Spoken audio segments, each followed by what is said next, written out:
खूबसूरत सुबह थी।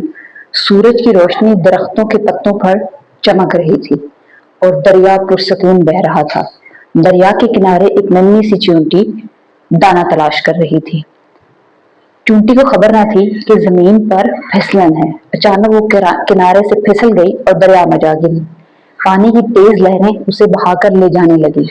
चींटी घबराकर चीखना शुरू कर दिया, बचाओ, कोई मुझे बचाओ। इस वक्त दरख्त की शाख पर बैठा हुआ एक कबूतर ये मंजर देख रहा था। उसके दिल में इस चींटी के लिए हमदर्दी पैदा हुई। कबूतर ने अपनी चोंच से एक बड़ा सब्ज पत्ता तोड़ा और इसे पानी में डाल दिया। चींटी पत्ता देखकर फौरन उस पर चढ़ गई। पत्ता बहते बहते दरिया के किनारे लग गया और चींटी खुशी खुशी किनारे पर उतर आई। उसने ऊपर देखकर कहा, शुक्रिया प्यारे कबूतर, आपने मेरी जान बचाई। मैं ये एहसान कभी नहीं भूलूंगी। पर दाना चुग रहा था। करीब ही एक शिकारी घास में छुपा कमान और तीर से कबूतर को निशाना बनाने लगा। चींटी ने यह मंजर देखा और फौरन दौड़कर शिकारी के पांव पर चढ़ गई।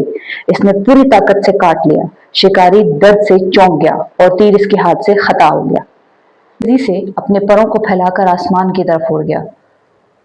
ऊपर से इसने मीठे लहजे में आवाज दी, जैसे कह रहा हो, शुक्रिया नन्ही दोस्त, तुमने मुझे भी बचा लिया।